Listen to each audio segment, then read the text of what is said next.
Hi there, my name is Scott Brennan and I'm here in Berwick-upon-Tweed with my good friend Ray Simpson. Hi everyone. And Ray is the founder of the community of Aidan and Hilda, and for many years lived on Holy Island, and I am now living in your house still. White House. The White House, yes.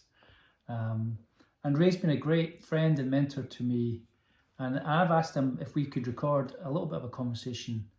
I'm about to run an online course called A Beginner's Guide to Contemplative Spiritual Practices, and many of Ray's books tackle this subject, look at this subject. So I'm just going to pick Ray's brains and begin to ask some questions of you, aren't I? If there are any brains left. Yeah. We'll get a few of the grey cells going. So Ray, this course is really aimed at people who are Christians, who are spiritual, and they want to go deeper.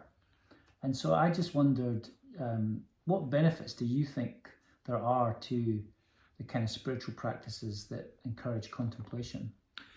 Well, I think most of us Christians are work junkies. Yeah. And we try to have our cake and eat it. Yeah. We try to do 1,000 things for God. And we say it's for God, but in fact, a lot of the time we're impelled by inner drives and a whole lot of conditioning that we haven't even addressed. And God made us human beings, but we're actually human doings in practice. And I think the whole point of contemplative practice is to help us return to our origins of being human beings first. And the doings come out of our being. Yeah, very good.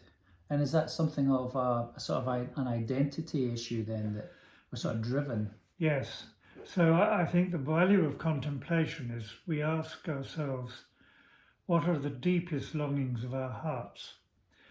But in order to get to that place, we have to become aware of preoccupations, things we've got to do, lusts, regrets, hurts that aren't addressed, complicated relationships, 101 things.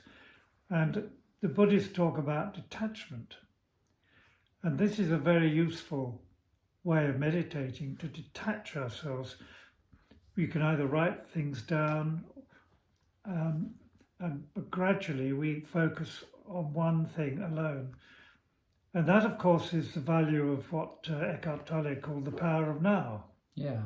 And do you mean by that is sort of being very aware of the present moment? Yeah. Yeah. I remember when I was not practicing what I preach on Holy Island, because I was worn down, but torn in 1,000 directions. And I went up to the Cheviot Hills and I sat in the grass, and Eckhart Tolle said, meditate on a blade of grass. Yeah. And he says, what emotion do you get when you look at, in my case, a blade of grass? Joy.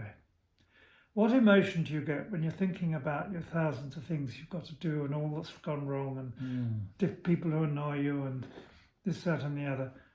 You get hassle, worry, negativity. But so what I did was, every time I was aware of the opposite of joy, I put it in an imaginary car park and returned to the blade of grass. Oh, interesting. And eventually I got to just being in joy with the blade of grass and the creator of the blade of grass. But what you're describing is a process. It's a process. Just, yeah. It takes a lot of practice. Yeah. And that's why we've got to learn and go on your course. Yeah. Yeah. So there's a little promo there. So this course will be looking at things like solitude and silence and rhythms of prayer. Have you found some of these things helpful for your own spiritual journey? Yes, I think God has built rhythm into our bodies, into creation. So being committed to a rhythm of prayer that in some way reflects the sun's rising, the sun at its zenith in the heat of the day, and the sun at setting, so that you set aside times to be with God alone, or with another person, but in prayer. That's important. But I think also the practice of meditation or contemplation is a vital thing too. And solitude, well, Jesus said, go to your room and lock the door. Yeah. I mean, Jesus went up mountains or gardens or all sorts of places to be alone. Yeah, and normally before he made big decisions. Yes, that's right, he did. Yeah. So there's nothing strange for Christians who do this. This should become our normal, our new normal.